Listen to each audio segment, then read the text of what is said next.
Well, hello everyone. It is your girl, Nicole Ryan with Lana Solutions, your Debt Diva. And if you had an opportunity to tune in to Debt Diva on Mondays and Fridays, we are talking everything finances. So whether you're dealing with debt or you just want some tips on how to manage money or deal with taxes or whatever the case may be, that's what Debt Diva is here for. Just to give you some practical tools how to work through day-to-day financial solutions. Lana Solutions is a debt relief company that helps with debt elimination and credit education. And I coined credit education to kind of steer away from credit building and credit repair or what have you. Credit education is what helps us to build our credit scores. So when I say debt elimination and credit education, I say that for a reason, because that's exactly what I want to happen with each of my cases. Though we are not nonprofit, we work with a lot of nonprofit organizations here in Omaha, Nebraska, and around the states. So if you're catching us on the local station here in Omaha, Nebraska, or you may be catching us on one of the archives through social media or YouTube, just know that we can point you in the right direction, whether you're here locally or nationwide. So today, our topic, I want to talk to you a little bit about your back to school shopping, spending, but I also want to touch base more so on medical debt. Now, this is a topic both that are kind of near and dear to my heart. The back to school shopping first, just because I know as a single parent of 6 beautiful kids, this time of year can get very costly. So with that being said, on average, the average household spends almost $1,000 on back to school spending. So from electronics to clothes and shoes, I don't know about you, but that's a lot of money. It's in the billions for Americans once again. What I've learned over the years and working with clients, including my own household, is where we have to practice that want versus need principle we talked about on the last show. And that's just taking a 30-second break to see, are these items on the school list or are these items that we just really want? So do we need them versus want them? So in the area of your household spending anywhere from $900 to $1,000 this year, just pump the brakes and do that little rule of thumb. Is it a want versus a need? 30 seconds to really ponder in your mind, am I spending $100 on a book bag, or can I get the book bag that's $20? Or even better, can I use the book bag from last year? And you will find that that want versus need is going to really help you this year.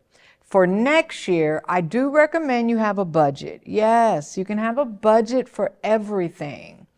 School budgets are essential, especially if you have little ones, because you can start to not only save for college expenses, but you can also tap into certain college plans that your children, as they get older, they can tap into those monies as well. And not just for books, but for other items that are related to school expenses.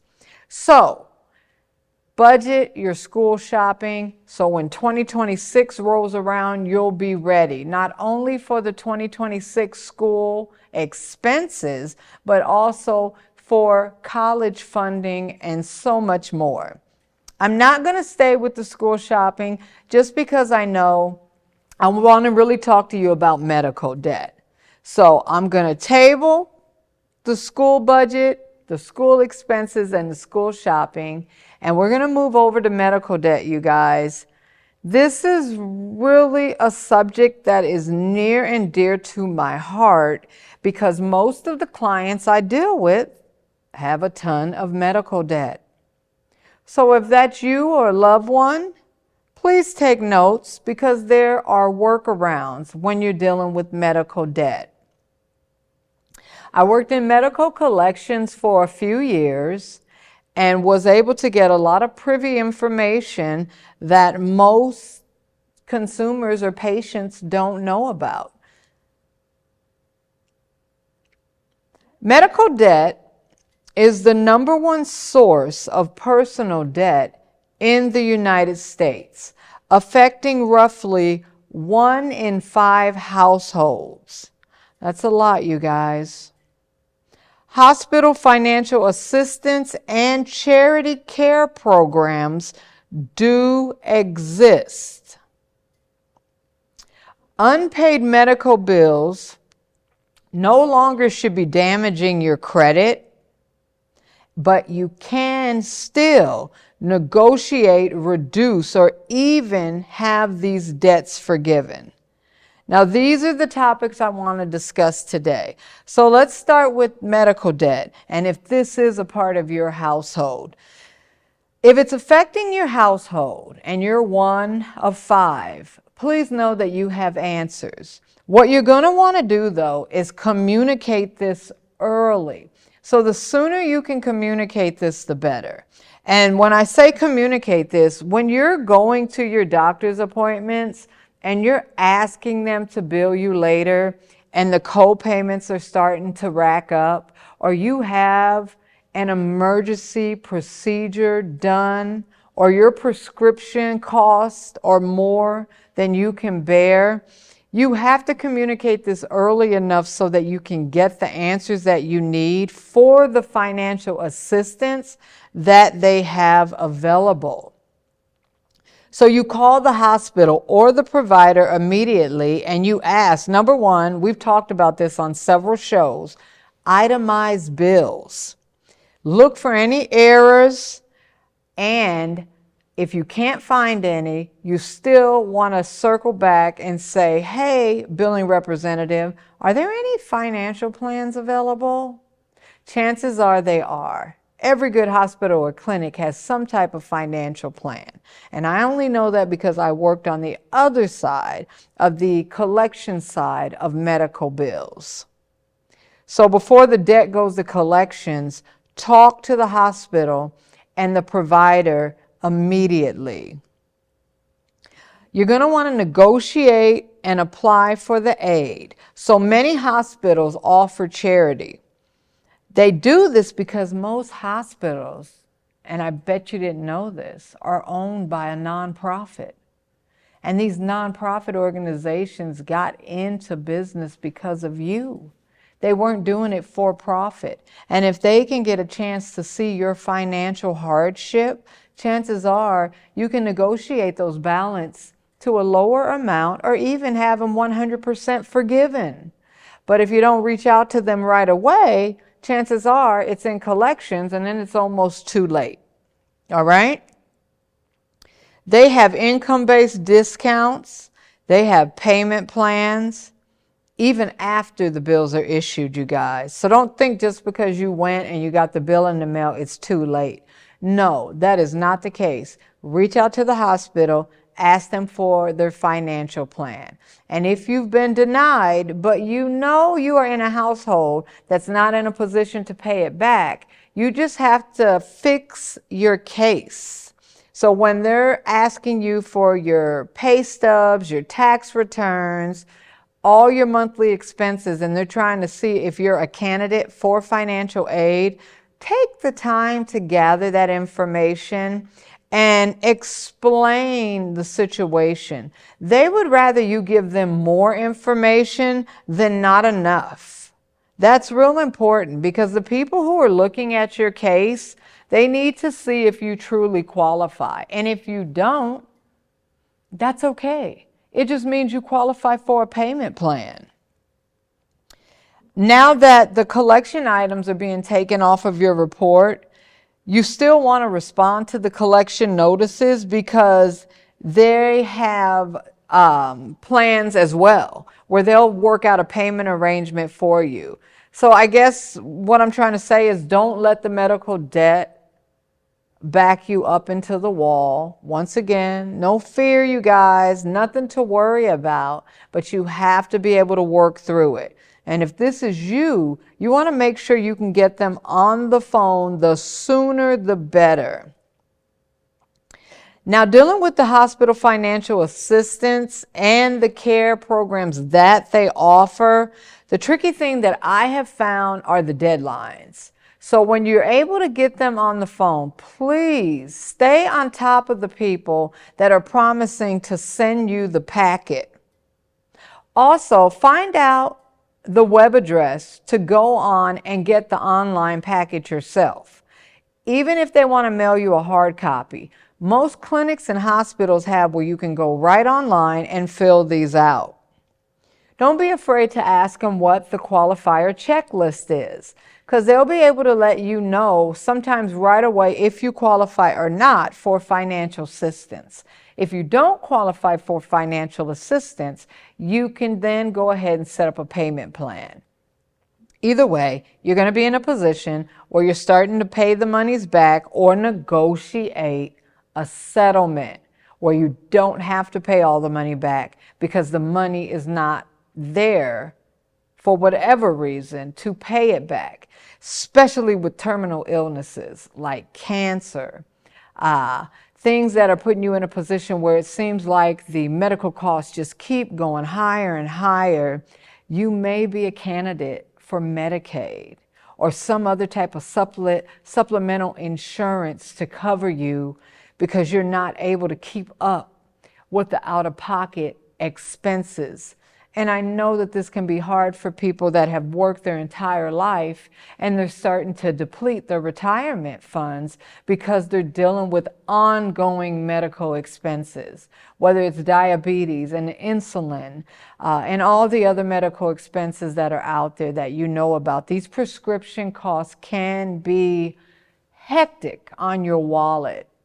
But there are places like RX Good and other applications and discount programs that you can connect with so you can save yourself $1 or $2.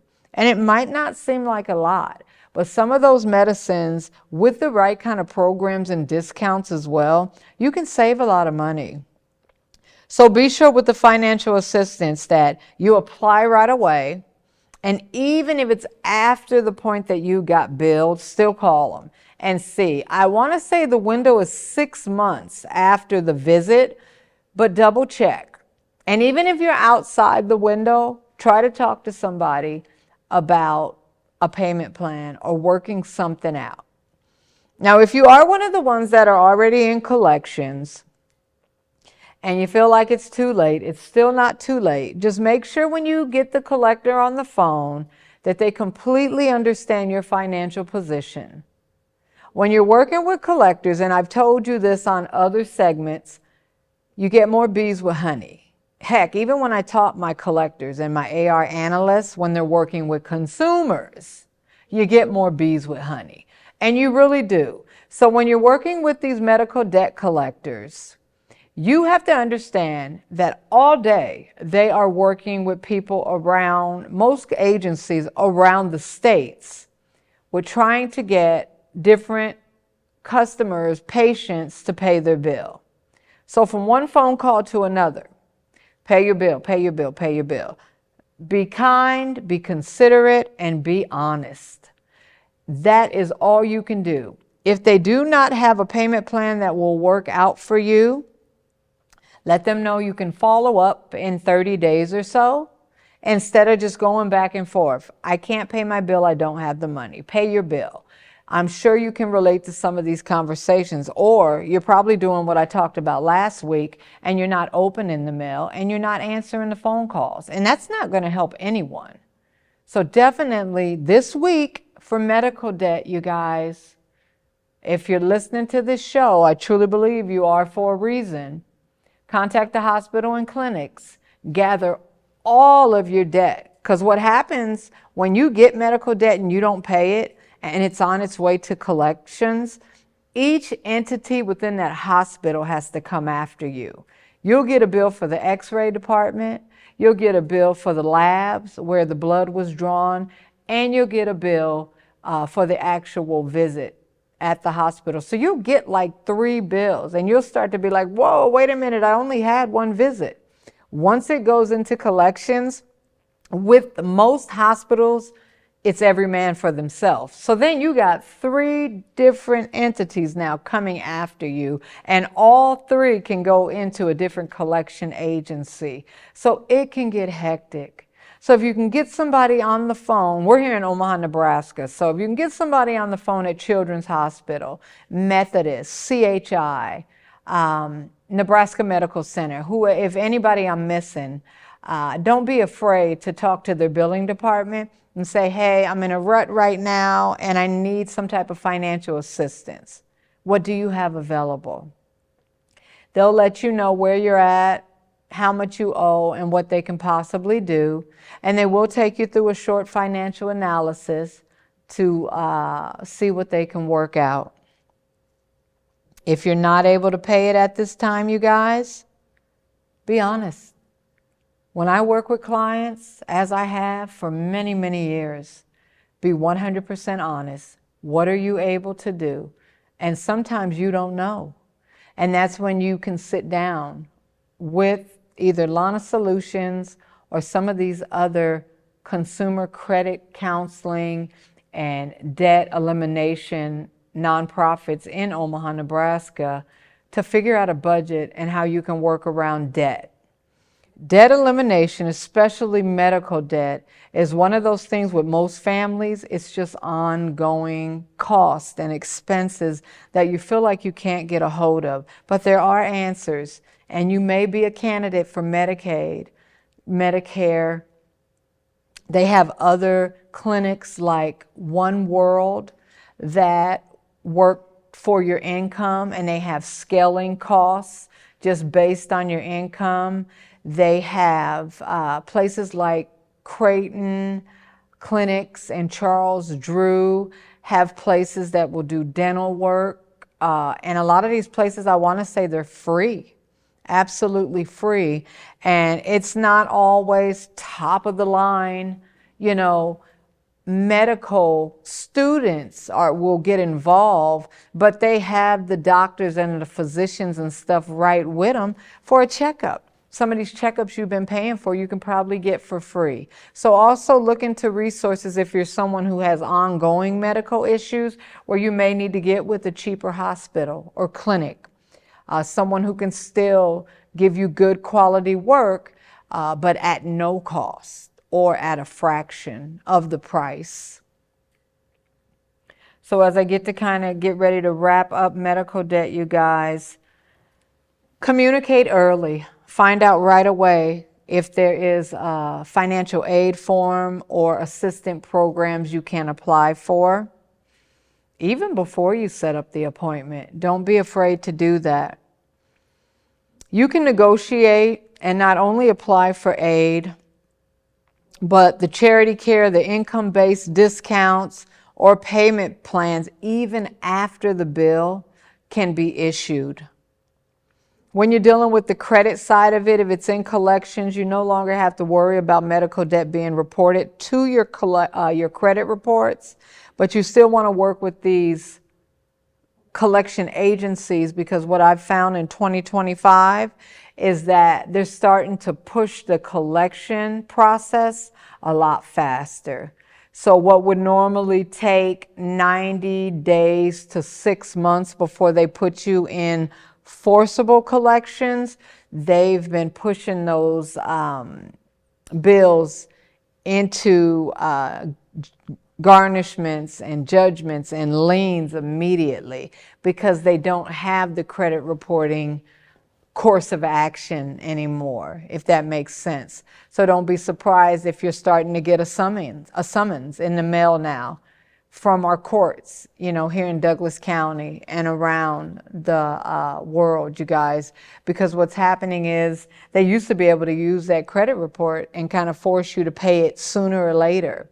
They don't have that anymore. So now they're moving forward on further collection activities. How much even more so should you be reaching out to the hospital to say, hey, do you have a financial plan or program I can sign up for? but don't ignore the debt. Get somebody on the line. And if you don't qualify for any of these programs, because most of them are income-based qualifications, that just tells us that you do have a little bit of a window where you can work out a payment plan. And they will work out payment plans. When you are working out payment plans, I can tell you, over 25 years of doing this, IRS and medical debt are some of the easiest folks to work with if you can get them on the phone to talk with them or send them a letter, a certified letter. But don't not do anything, because that's where we mess up, because they are also, on the flip side, the same ones that will come after you hard and immediately, where they freeze bank accounts and they do a bunch of stuff you don't have to have happen if you reach out to someone. If this is you and you are one in five in these households, please take the time to, one, gather all that medical debt. If you don't have it, call the hospital or clinics and have them, they're real good at sending you all your bills, because of HIPAA, they have to have this, their record management has to be tight. So they are real quick at getting you itemized statements and getting you all that information immediately. Once you have all of that, check through it for any type of errors. If it's legit, get them right back on the phone, or even during that call. They can kind of go through each visit and tell you what you owe. What type of payment plan do you have? I have not had the money to pay this. And then they'll work something out with you or have you apply for one of their programs. I know I make it sound super easy, but it really is. If you remove the fear, if you get the fear out of the way and I'm not able to pay, I'm not able to pay, I'm not able to pay, you got to move that out of the way. You got to figure out a way to get it paid. And I have had people pay back tens of thousands of dollars, just one payment at a time. And sometimes it doesn't happen immediately. Even if it's a 5 to 7 year plan, you're working it out. These hospitals and some of these entities, they are not hurting for any type of funding, okay? And they are in a position where they can work with you. Now, some of them you might not be able to go back and keep charging up stuff, but that's where you need to try to connect with One World, Creighton, and some of these other, Charles Drew, some of these other clinics, if it's ongoing medical treatment and stuff you need to save some money, all right? And there's other preventative measures. We all know that. But in the meantime, the debt's there. If you got the medical debt and you don't know how to pay it, gather all the debt, get somebody on the phone at the hospital or clinic, even if it's in collections. Chances are you can still talk to the hospital about your itemized statements and your programs and your billing. You can still contact collections too and say, hey, I'm trying to work this out, but don't run from the medical debt, all right? And if you need help, just know right here in Omaha, Nebraska, there are places that will step in and let you know what's available to help you. I see a lot more of this with the elderly in Omaha, Nebraska and the surrounding areas.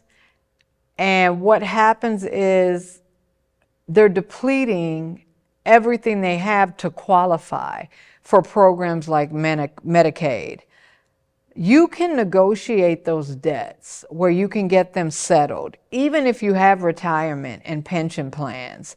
They have a certain amount of favor for those type of accounts, because even though you may feel like, well, I have tens of thousands or hundreds of thousands in my pension and things like that, they know that you need that money to live on. So don't think that you won't qualify if that's you and you have maybe 50,000 or 100,000 in your pension or your any of those plans. You could still qualify. Don't write it off, because the medical debt with a lot of the elderly is ongoing prescriptions, and they consider all of that when they write up your case to see if you qualify for it to maybe be 100% forgiven, you guys.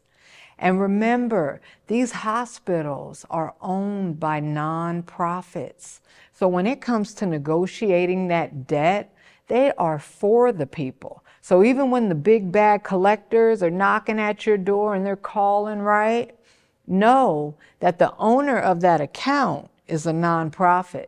Even if it says Children's Hospital, all right? Even if it says CHI Health, the owner of those accounts belong to nonprofits, you guys. It's your girl, Nicole Ryan with Lana Solutions, your debt diva.